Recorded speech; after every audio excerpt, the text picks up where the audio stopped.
Salut tout le monde! Si vous avez écouté mes vidéos de statistiques immobilières que je fais pour le Québec, pour l'Estrie, pour Granby, pour Bromont, Magog ou Sherbrooke, je vous disais que j'allais faire une vidéo qui allait donner des conseils puis expliquer et analyser un petit peu plus les statistiques immobilières. Ben, quérez-le pas, c'est drette ça que tu es en train d'écouter maintenant. Fait que là, je veux pas juste dire des stats, je veux qu'on les analyse ensemble et j'ai quasiment rien préparé là. 12 mots, je pense, sur ma feuille. Fait qu'on va y aller au feeling. Un peu comme si tu me rencontrais sur la rue et tu me dirais « Hey François, comment qu'il va le marché? » Bah, comment qu'il va le marché? Là, je te le dis, là, que tu sois un acheteur ou un vendeur, vous allez repartir avec un conseil aujourd'hui. Fait que, écoutez la vidéo jusqu'à la fin. Ça vaut la peine si vous avez le goût de faire une transaction immobilière dans les prochains mois, dans la prochaine année. Le nombre de... Fait qu'on va passer au travers d'une coupe de... Je répondrai pas à mon téléphone. On va passer au travers d'une coupe de statistiques ensemble pour bien comprendre l'état du marché. Fait au Québec, ça a été plus rapide en novembre vendre une propriété que dans l'année 2024. Donc, c'est plus rapide. On peut se dire qu'il y a quand même une bonne demande. Le nombre d'inscriptions a augmenté de 36 000 à 41 000.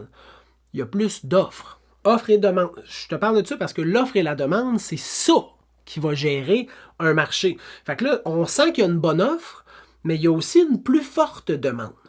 La négociation, la moyenne de négociation, qui peut se traduire par le prix qui était affiché sur Centris, puis le prix que ça s'est vendu, n'a pas changé. Fait que ça, c'est pas une statistique qui vient là, nuancer un peu l'état du marché. Le prix de vente, par exemple, médian a augmenté de 435 000 à 461 000. Fait qu'on sent qu'il y a une bonne demande parce que c'est rapide de vendre une propriété, mais il y a une bonne offre aussi, parce qu'il y a plus de propriétés disponibles. On sent qu'il y a une bonne demande parce que les prix continuent d'augmenter, mais le nombre de ventes est passé de 7 940 à 7 479. Fait qu'on sent que c'est comme si la balance, mettons, là, il y avait une tige dans le milieu de la balance, il y avait un point de pivot, mais que la tige était molle. Puis des deux côtés, ça ramollissait. C'est un marché bipolaire. Ça, là, je fais des formations, beaucoup de formations sur l'immobilier. C'est un terme qui revient régulièrement. Le marché est bipolaire. Des fois, là, je mets une propriété sur le marché, mes collègues, c'est la même chose. On est sûr qu'il va pleuvoir des offres d'achat, il va y avoir 60 visites, ça n'arrêtera pas, le téléphone va être rouge. Là, les clients vont devoir quasiment partir en voyage pendant une semaine pour laisser le monde visiter. Puis, ben non, on se ramasse avec une, deux offres ou même pas d'offres passées la première semaine. Puis d'autres fois, on est comme, je sais pas si on va avoir des offres au prix que ça a été choisi à la préparation de la maison. Puis finalement, on a 4, 5, 6, 7, 8 offres. Le marché, il est vraiment particulier.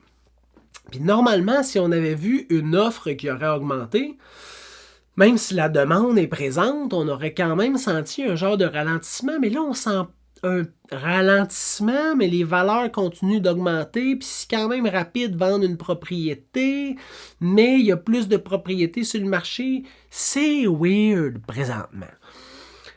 C'est weird, mais il y a quand même deux...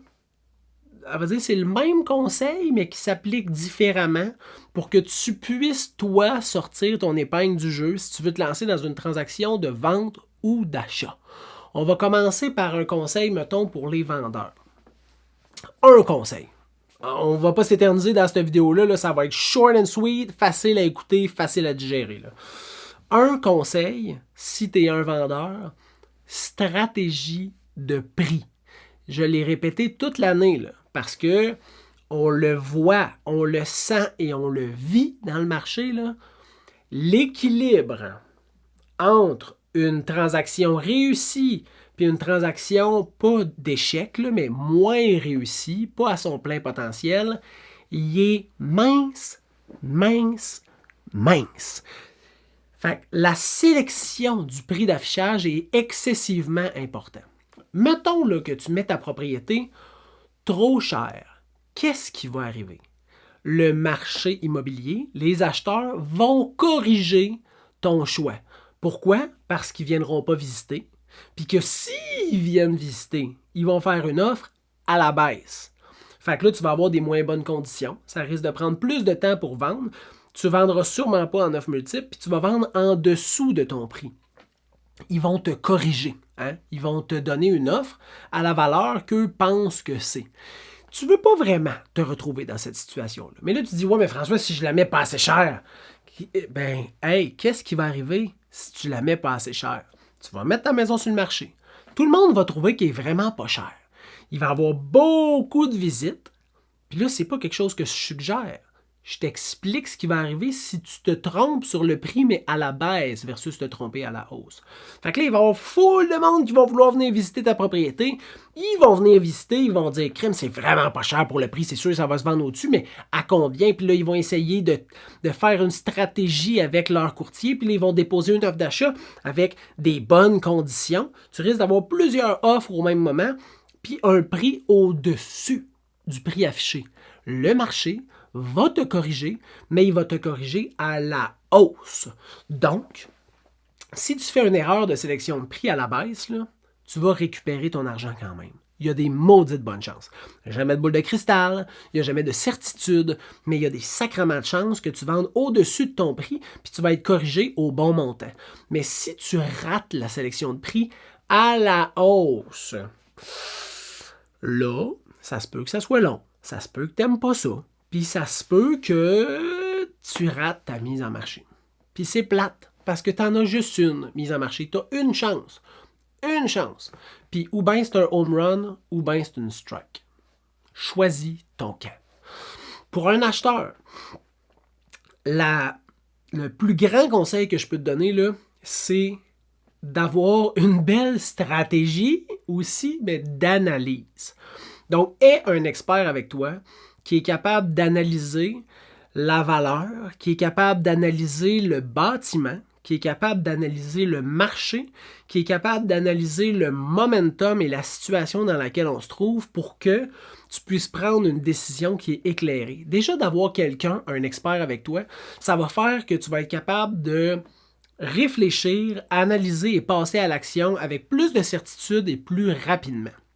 Mais si en plus de ça, tu as quelqu'un qui a une belle capacité d'analyse et de connaissance du marché, autant du bâtiment que du marché immobilier, que de ton besoin, que de la situation actuelle, puis qui est capable de te fournir les bonnes informations pour une bonne réflexion, il y a des bonnes chances que tu réussisses ton projet plus rapidement, plus efficacement, avec des meilleures conditions. Puis là, quand je dis plus rapidement, le monde, des fois, ils me disent « Ouais, mais moi, je suis pas pressé. » Mais mettons là que les propriétés prennent 6% en valeur par année puis que ça te prend 1 an et demi faire ton projet. On s'entend-tu que c'est à peu près 9% de plus? Fait que pour une maison de 500 000, on s'entend-tu que c'est à peu près comme 45 000 que tu vas perdre? Parce que tu vas le payer de plus, là, tu sais, là. Fait que t'es pas pressé, mais faut pas non plus perdre de l'argent, tu sais. Faut pas se lancer sur n'importe quelle maison. Mais ça sert à rien d'attendre. Des fois, ça vaut la peine de mettre le 10 000 de plus, le 15 000, le 20 000 de plus tout de suite pour ne pas avoir à mettre le 50 000 de plus tantôt. J'en ai vu des clients magasiner des maisons à 250 000, attendre 3 ans, payer 500 000 pour sa maison. J'en ai vu. J'aime pas ça. Je trouve ça triste. Puis ça, tu es capable de l'éviter. Fait que, si tu es un vendeur, stratégie de prix. Si tu es un acheteur, stratégie d'analyse. Hein, ça va tellement vous aider.